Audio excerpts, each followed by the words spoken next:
वर्तमान दिन भर की खबरों में सबसे पहले नजर डालते हैं आज के मुख्य समाचारों पर। घग्गर में डूबे 2 किशोर, काफी मशक्कत के बाद बरामद हुए शव, टाउन में शोक की लहर। रावतसर से लापता विवाहिता हनुमानगढ़ में पुलिस ने नहीं दिखाई गंभीरता, मौके पर पहुंचे एसपी कैलाश चंद्र बिश्नोई। धारावाहिक जोधा अकबर के खिलाफ लामबंद हुआ राजपूत समाज, कमिश्नर ने फूका एकता कपूर का पुतला। महंगाई का विरोध, प्याज रखने के लिए बैंक जाकर लॉकर मांगने पहुंचे लोग। अब समाचार विस्तार से। हनुमानगढ़ टाउन में घग्गर बहाव क्षेत्र में डूबने से 2 किशोरों की मौत हो गई। काफी मशक्कत के बाद शेखर और किशन नामक किशोरों के शव बरामद किए जा सके। खबर मिलते ही टाउन क्षेत्र में शोक की लहर दौड़ गई। घग्गर बहाव क्षेत्र में पानी की आवक के साथ ही किसानों के चेहरे खिल जाते हैं, लेकिन यही पानी जब बर्बादी का कहर ढाता है तो मातम भी छा जाता है। राइस बेल्ट के लिए वरदान घग्गर का पानी आज 2 किशोरों को अपने आगोश में ले गया। वार्ड नंबर 35 के किशन और शेखर अपने दोस्तों के साथ घग्गर बहाव क्षेत्र में नहाने गए थे। दोपहर के वक्त नहाते समय अचानक किशन और शेखर डूबने लगे तो दोस्तों ने बचाने की पूरी कोशिश की, लेकिन भगवान को कुछ और ही मंजूर था। शेखर और किशन को पानी ने अपने आगोश में ले लिया था। बच्चों ने तत्काल परिजनों को सूचना दी, प्रशासन को भी खबर मिली। डीएसपी नरेंद्र गोदारा, जंक्शन थाना प्रभारी भंवरलाल और टाउन थाना प्रभारी अंतर सिंह शौरान मौके पर पहुंचे। गोताखोरों को बुलाया गया, जाल लगाकर शवों की तलाश की गई। काफी मशक्कत के बाद शव बरामद हुए। राजकीय जिला अस्पताल में डॉक्टरों ने उन्हें मृत घोषित कर दिया।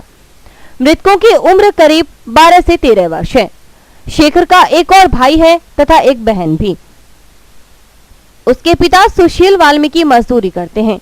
वहीं किशन के पिता प्रेमदास की पहले ही मौत हो चुकी है। 4 भाई बहनों में किशन तीसरे नंबर का था। खबर मिलते ही टाउन में शोक की लहर दौड़ गई। लोग ढांढस बंधाने मृतकों के घर पहुंचे।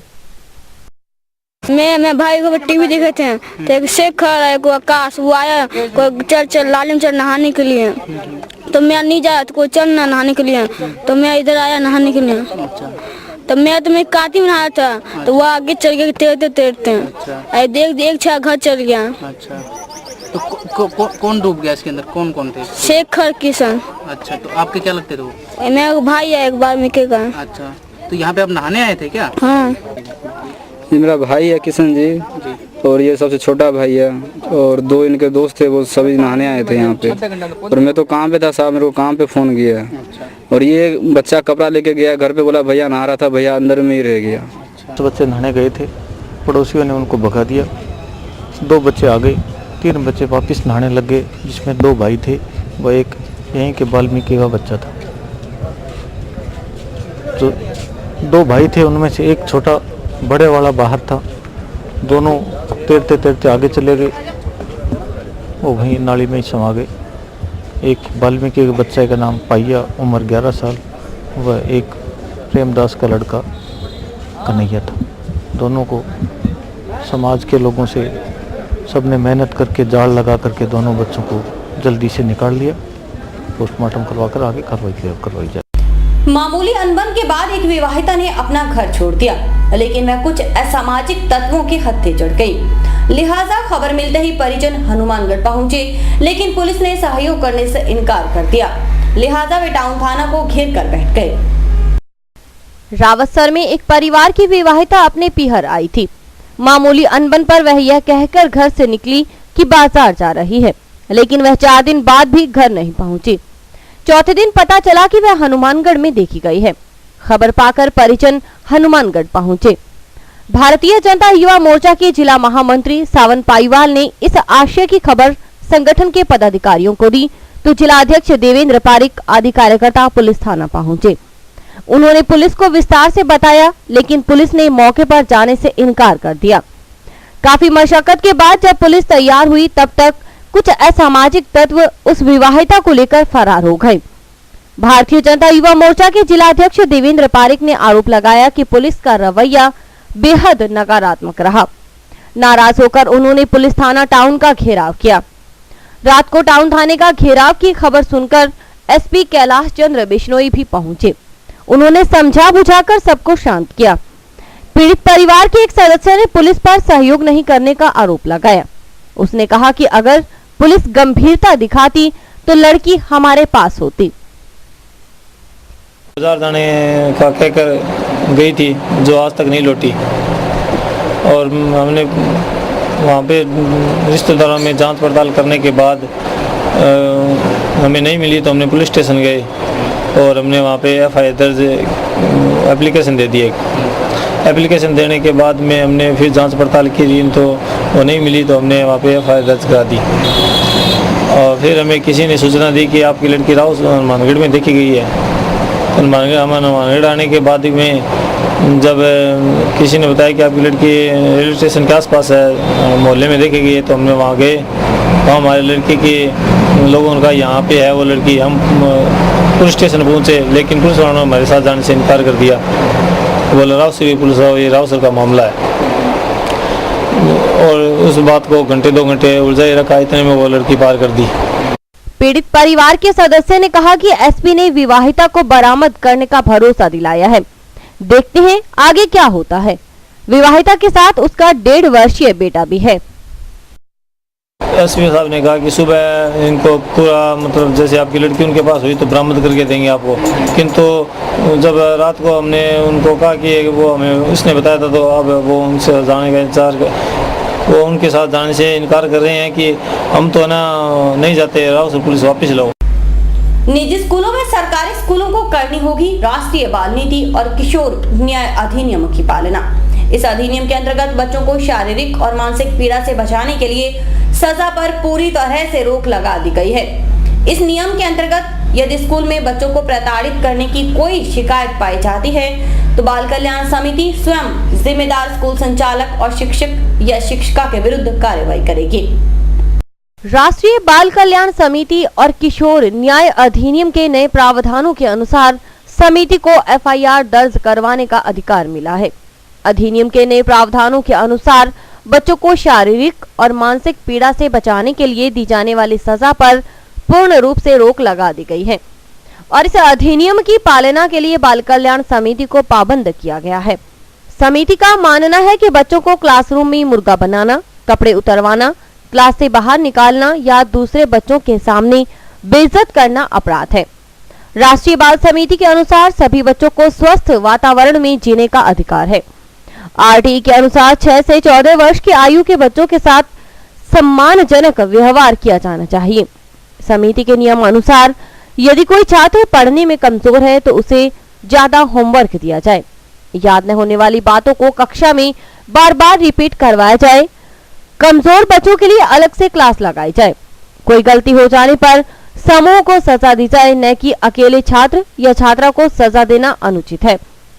FIR कानून के बनने पर हनुमानगढ़ के शिक्षकों का कहना है कि बाल समिति द्वारा बनाए गए कानून सुनने में अच्छे लगते हैं, लेकिन स्कूलों में पढ़ाई का माहौल बनाने के लिए कुछ सख्त नियम कानूनों का होना भी जरूरी है। इसलिए सरकार के बनाए गए अधिनियम पर एक बार फिर से विचार विमर्श कर लेना चाहिए। राष्ट्रीय बाल नीति एवं किशोर न्याय अधिनियम जो लागू किया गया है बच्चों के लिए, इसको व्यवहारिक होना चाहिए।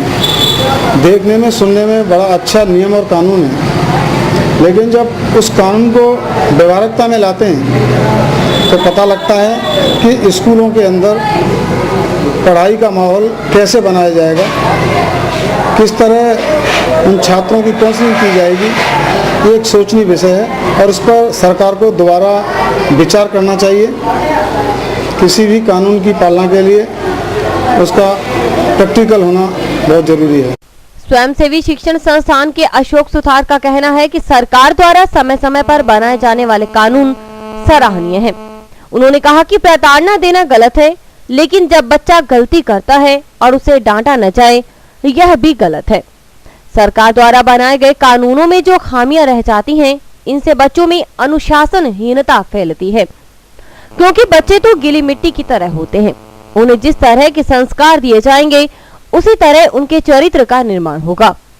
सुथार का कहना है कि बच्चों को उनके कर्तव्य निर्माण के लिए ही डांटा जाता है।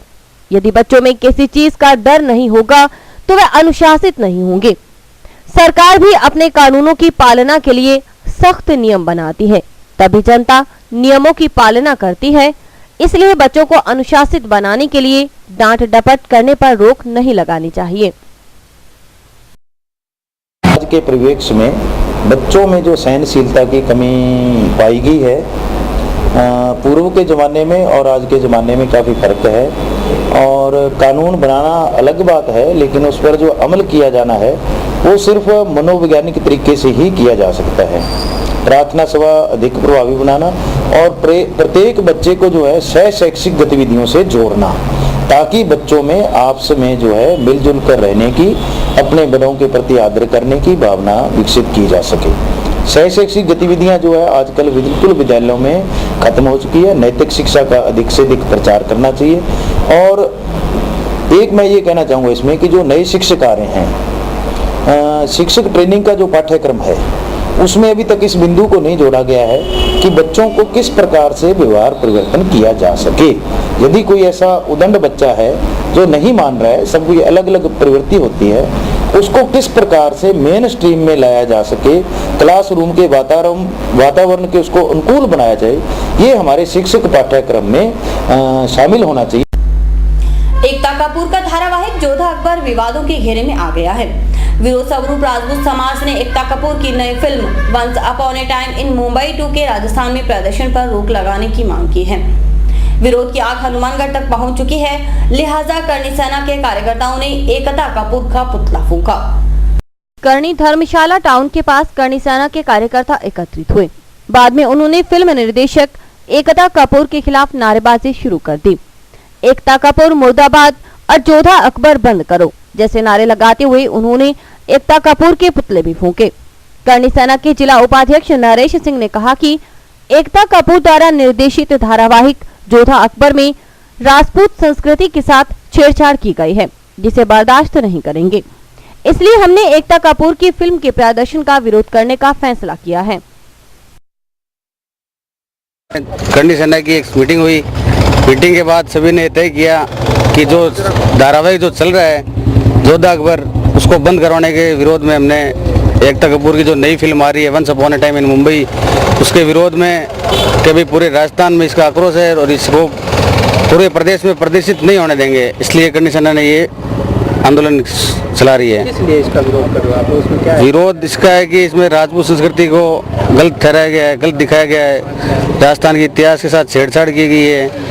इसके विरोध में पूरे राजस्थान में विरोध चल रहा है। इसलिए हमने हनुमानगढ़ में भी करणी सेना द्वारा ये विरोध हो रहा है और आंदोलन चलाया जा रहा है। समाचार अभी और भी देखते रहिए दिन भर की खबरें। आप अपने करियर को लेकर चिंतित हैं और इंजीनियरिंग के क्षेत्र में जाना चाहते हैं तो अब आप चिंता न करें और संपर्क करें Saraf institute of engineering and technology से। श्री गोपीराम सराफ सेवा ट्रस्ट चेन्नई द्वारा संचालित इस संस्था में बीटेक और पॉलिटेक्निकल डिप्लोमा के कोर्सेज करवाए जाते हैं, जिसमें बीटेक में civil engineering, computer science and engineering, electrical and electronics engineering, electronics and communication engineering, mechanical engineering करवाई जाती है। पॉलिटेक्निकल डिप्लोमा में इलेक्ट्रिकल इंजीनियरिंग, मैकेनिकल इंजीनियरिंग करवाई जाती है।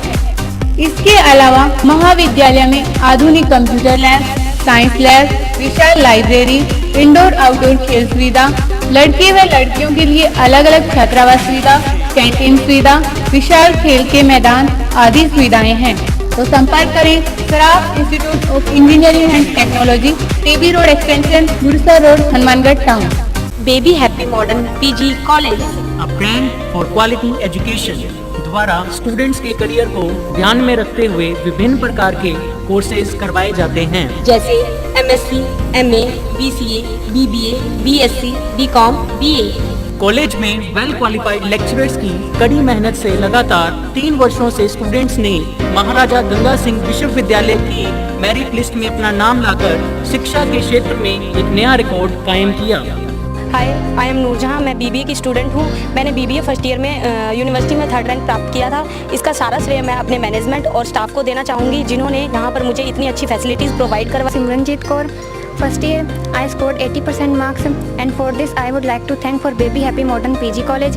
The environment of this college is very learning, and I have learned a lot of during these 2 years. College में corporate world की आवश्यकताओं को ध्यान में रखते हुए समय समय पर करियर गाइडेंस सेमिनार्स और वोकेशनल कोर्सेज आयोजित किए जाते हैं। महाविद्यालय में library, labs, wifi, playground, canteen, transport आदि फैसिलिटीज प्रोवाइड की जाती है। संस्था का उद्देश्य स्टूडेंट्स को एकेडमिक्स के साथ साथ एक्स्ट्रा करिकुलम एक्टिविटीज जैसे कल्चरल, स्पोर्ट्स आदि में संपन्न बनाना है।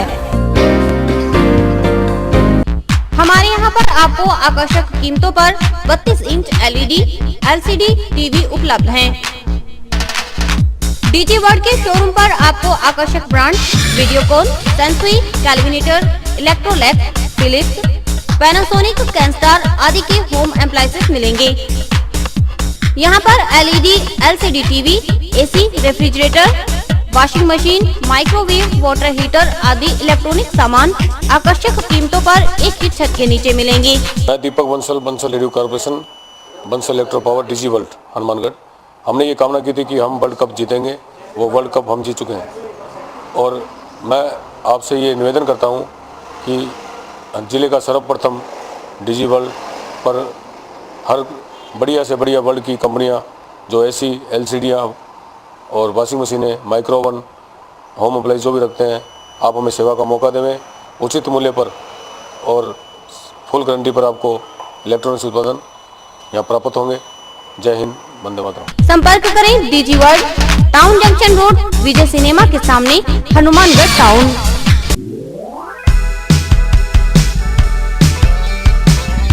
मीत कलेक्शन, एक complete gents wear showroom.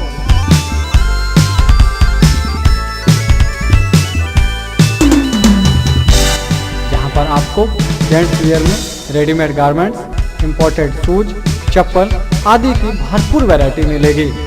Variety ऐसी जो आपको देखते ही मन भा जाए, रेट ऐसे जो आपको पसंद आ जाए। यदि आप कम कीमत में अच्छी वैरायटी खरीदना चाहते हैं तो तुरंत संपर्क करें। हमारा पता है मीत कलेक्शन, खोसा कॉम्प्लेक्स, नज़दीक श्री राम मार्केट, हनुमानगढ़ जंक्शन।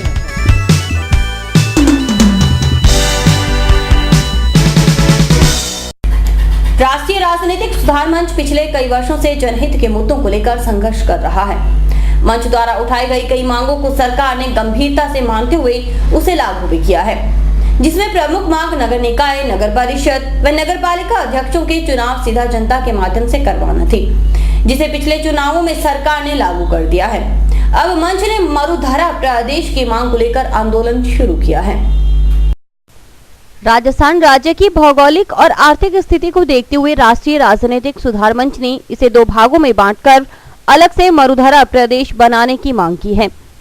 हालांकि मंच के सदस्यों ने इस मांग को काफी समय पहले उठाया था, लेकिन अब केंद्र सरकार द्वारा तेलंगाना के रूप में नए राज्य का गठन करने पर मरुधरा प्रदेश की मांग मुखर होने लगी है। बुधवार को मंच ने जनहित में उठाई इस महत्वपूर्ण मांग को पूरा करने के लिए विकास यात्रा का शुभारंभ किया। विकास यात्रा के माध्यम से मरुधरा प्रदेश बनाने के लिए प्रत्येक नागरिक को जागरूक किया जाएगा। सामाजिक कार्यकर्ता हरबंस सिंह ने हरी झंडी दिखाकर विकास यात्रा को रवाना किया। राजनीतिक सुधार मंच के संस्थापक अध्यक्ष दीपक बंसल ने कहा कि इस जन आंदोलन को विकास यात्रा के माध्यम से भारी समर्थन मिलेगा, जिससे मरुधरा प्रदेश बनने की राह आसान होगी। राष्ट्रीय राजनीतिक सुधार मंच स्टूडेंट टाइम से समाज सेवा का काम कर रहा है। पहले हमने ग्रीन गोल्ड वृक्षारोपण से चालू किया, धीरे धीरे हमने ये मुद्दा उठाया 5 सूत्रीय मांग का। हमें ये नहीं पता कि ये सद्बुद्धि हमें कौन देता है, ईश्वर ही देता और कौन देगा। कि चुनाव सीधा कराना, सीधा हुआ नगर पालिका का, जिला प्रमुख व प्रधान का चुनाव की कमेटी बन चुकी है, उसकी रिपोर्ट आ चुकी है, वो भी सीधा होने जा रहा है। अब मरुधरा प्रदेश की जो डिमांड है वो हमने श्री मारुति अंचल से शुरू की थी उस समय में, और मरु हुआ, फिर मरुधरा, लोगों ने कहा मरुधरा करो। हम जनता की मांग को परखते हुए इसका नाम मरुधरा करते हुए संघर्ष करे जा रहे हैं, और हमारे साथ इतने युवा है जो निस्वार्थ हमारे साथ लगे हुए हैं। कीमती चीजें रखने के लिए लोग बैंकों में लॉकर की मांग करते हैं, लेकिन जब उपभोक्ताओं को प्याज रखने के लिए लॉकर की जरूरत महसूस हो तो आप क्या कहेंगे? जी हाँ, हनुमानगढ़ में आज ऐसा ही हुआ। कुछ लोग प्याज लेकर सीधे बैंक पहुंचे और लॉकर की मांग करने लगे। महंगाई का असर दिखने लगा है। प्याज की दरों में बेतहाशा बढ़ोतरी से लोग त्रस्त नजर आने लगे हैं। सब्जियां तो जैसे गरीबों की रसोई से रुखसत हो गई हैं। ऐसे में शहर के कुछ लोगों ने महंगाई के विरोध का नया तरीका ढूंढ निकाला। सुरेंद्र बेनीवाल, प्रभु पाचार और अशोक जोइया आदि बैंक ऑफ इंडिया की टाउन शाखा पहुंचे। उन्होंने प्रबंधक को प्याज जमा कर रखने के लिए लॉकर की मांग की। पहले तो इस तरह की पेशकश से प्रबंधक भी हैरत में पड़ गए, लेकिन बाद में वस्तुस्थिति समझ वे मुस्कुराए बगैर नहीं रह सके। आज बेनीवाल साहब आए, हाँ ना, ये हमारे पुराने कस्टमर हैं। इन्होंने बोला कि साहब प्याज के भाव बहुत बढ़ गए हैं, मुझे लॉकर की आवश्यकता है और मुझे एक लॉकर की ज़रूरत है। हाँ, तो क्योंकि ये हमारे पुराने कस्टमर हैं, हम चाहते हैं कि हमारे लॉकर की जो फैसिलिटी है उसका उपयोग लें। महंगाई के लिए तो हम इसमें क्या कर सकते हैं। भाजपा नेता और सरपंच अशोक जोइया ने कहा कि सरकार महंगाई पर अंकुश लगाने में विफल रही है। आज आम आदमी का जीना मुहाल हो गया है। ऐसे में हम महंगाई का विरोध कर रहे हैं और विरोध का यह रास्ता चुना है। आज इतनी महंगाई जोरों से बढ़ती जा रही है कि आम आदमी की जेबों से पैसा जो जा रहा है, मेहनत का पैसा, उसमें आम आदमी बड़ा दुखी हो रहा है। और केंद्र सरकार, राज्य सरकार द्वारा लुभावनी जो स्कीमें हैं जो हमारी जेबों से निकल के जाती है, वो पैसा कोई सही जगह नहीं लगता और सिर्फ अपने वोट बैंक के चक्कर में वो लुभावनी स्कीमें लेके आते हैं। और जो एक किसान है, किसान मेहनत करके अपनी फसल को तैयार करता है, अगर उसको अपना हक नहीं मिलता, वो 2 रुपये किलो प्याज सेल करता है। आज वही प्याज 100 रुपये किलो हो रहे हैं। मतलब कि किसान के हित में ये सरकारें काम नहीं कर रही हैं और इस चक्कर में हमें इतनी महंगाई के कारण प्याज हम अपने यहाँ बैंक में जमा करवाने आए हैं कि आगे प्याज की जो कीमत पता नहीं कहाँ तक पहुँचेगी। टाउन के सुरेंद्र बेनीवाल ने कहा कि लोग कीमती चीजों को बैंक के लॉकरों में रखते हैं, क्योंकि प्याज भी आज की कीमती वस्तु है। ऐसे में उसे बचाकर रखने की जरूरत है, इसलिए लॉकर मांगने आए हैं। महंगाई के इस दौर में जहां किसानों को अपनी लागत का असली मूल्य नहीं मिल रहा है, वहीं केंद्र की यूपीए सरकार और भ्रष्ट कमीशन खोरों ने मिलकर के प्याज के दाम इतने बढ़ा दिए हैं कि मजबूरी में हमें जो प्याज 1 रुपये 2 रुपये किलो आम मिल रहा था, आज वो 70 से लेकर 80 रुपये पहुँच रहा है। इसलिए आगे समय को देखते हुए हमने तय किया है कि भाई हम प्याज को जो है अपने लॉकर में सुरक्षित रखें, ताकि आने वाले समय में हमें कोई परेशानी नहीं हो। नागरिकों का कहना था कि यह सब मुनाफाखोरों का काम है, वरना प्याज के दाम आसमान नहीं छूते। कृत्रिम कमियां दिखाकर जमाखोरी की प्रवृत्ति को बढ़ावा दिया जा रहा है। इसके लिए मुनाफाखोर जिम्मेवार है। कुछ कृत्रिम कमियां पैदा करके प्याज की कमी दिखाई जा रही है और जनता की जेब लूटी जा रही है। राजकीय एनएमपीजी लॉ कॉलेज हनुमानगढ़ टाउन में चुनाव कार्यालय का उद्घाटन किया गया। कार्यालय का उद्घाटन सरपंच अशोक जोइया ने किया। इस मौके पर कार्यालय में पूजा अर्चना करवाई गई। राजकीय एनएमपीजी लॉ कॉलेज के अध्यक्ष पद के उम्मीदवार रोहित कुमार के चुनाव कार्यालय का उद्घाटन विधिवत मंत्रोच्चारण के साथ हुआ। कार्यालय का उद्घाटन सरपंच अशोक जोइया ने रिबन काट कर किया। छात्र संघ चुनावों को लेकर सरगर्मियां तेज हो गई हैं। उम्मीदवार अपने समर्थक साथियों के साथ जनसंपर्क में जुटे हैं। चुनावों को लेकर छात्र संगठनों में खासा उत्साह भी देखा गया। चुनावी माहौल अपने पक्ष में करने के लिए छात्र नेता साथ ही छात्रों की समस्याओं का समाधान करवाने में लगे हुए हैं। और अभी वक्त है हेडलाइंस का।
हनुमानगढ़ जंक्शन में अष्टयाम यज्ञ का आयोजन सार्वजनिक छठ महोत्सव प्रबंध समिति और सार्वजनिक नवयुवक कमेटी द्वारा किया गया।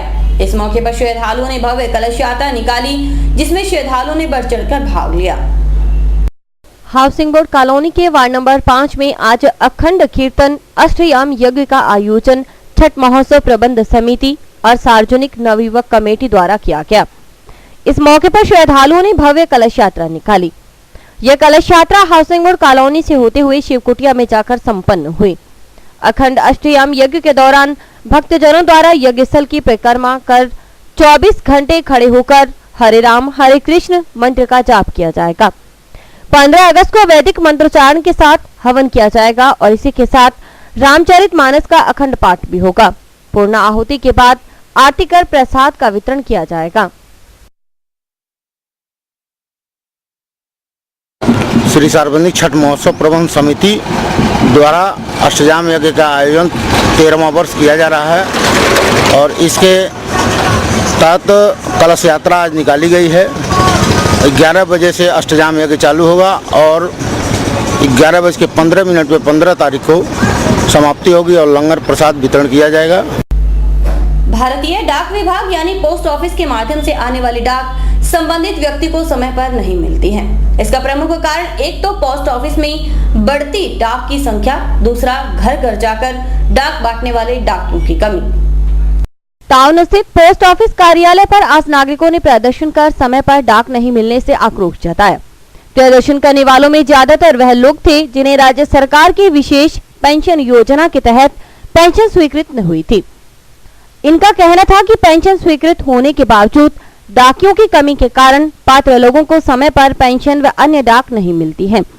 पार्षदपति सेवाराम नागर के नेतृत्व में नागरिकों ने पोस्ट मास्टर पुरुषोत्तम कुकड़ को ज्ञापन देकर कहा कि जब जिला कलेक्टर ने आदेश जारी कर दिया है कि शहर के प्रत्येक वार्ड में डाक से संबंधित कोई पता नहीं मिलता है, तो उस वार्ड के पार्षद से संपर्क कर पात्र व्यक्ति तक डाक पहुंचाने की व्यवस्था होनी चाहिए।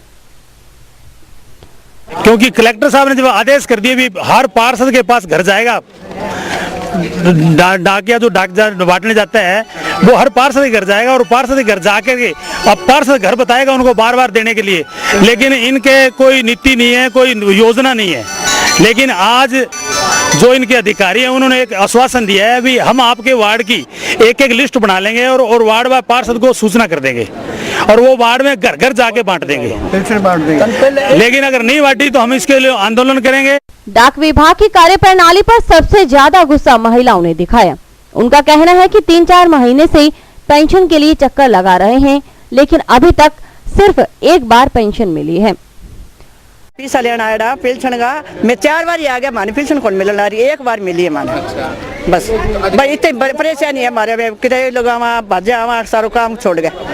नहीं वास्ता पोस्ट ऑफिस वाले क्या कह रहे हैं, क्यों नहीं दे रहे? देखा थारे फर्म ही को नहीं, एक बार दिए माने। एक पेंशन मिली है, एक मिल रही है, इवनु का भाई तो मिली को नहीं, आई को नहीं है, तो पर्ची दे के आगे। कितने दिनों से आ रहे हो यहाँ पे?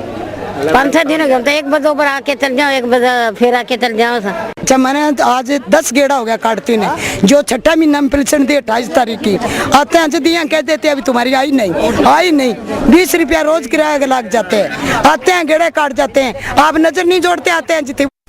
पोस्ट मास्टर पुरुषोत्तम कुक्कड़ ने कहा कि विभाग को जैसे ही पेंशन की स्वीकृति मिलती है तुरंत पात्र व्यक्ति तक पेंशन पहुंचाने का प्रयास किया जाता है, लेकिन कई बार पता सही नहीं होने या फॉर्म अधिक होने के कारण कुछ विलंब हो जाता है।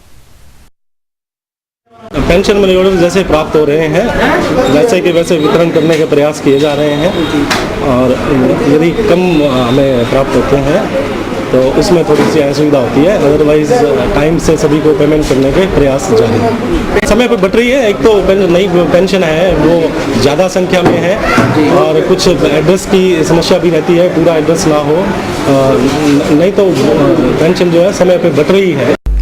टाउन के एस होंडा शोरूम ने Honda dream new bike launch की। इस मौके पर राजीव गार्डन में कार्यक्रम का आयोजन किया गया और ड्रीम न्यू की विशेषताओं के बारे में दर्शकों को जानकारी दी गई।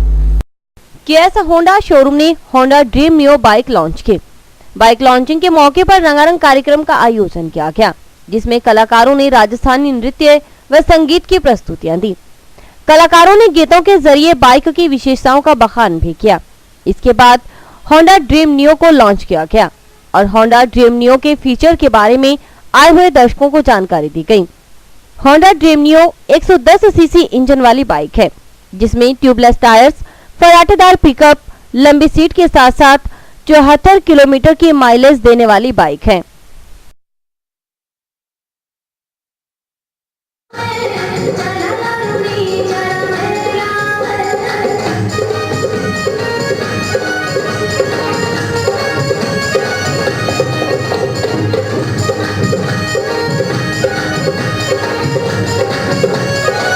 होंडा शोरूम की तरफ से ड्रीम नियो बाइक की लॉन्च की गई है राजवी गार्डन में। और ये बाइक जो है 110 सीसी इंजन में आती है। इसमें tubeless tyre, maintenance free battery, ये सभी सुविधाएं उपलब्ध हैं। और ये बाइक जो है ये 74 किलोमीटर की माइलेज दे रही है और आज की तारीख में सबसे अच्छी बाइक जो माना जाता है माइलेज की तारीख में सबसे अच्छी बाइक लॉन्च की है। और इसी के साथ समाचार समाप्त हुए। रोजाना देखते रहिए समाचार। नमस्कार।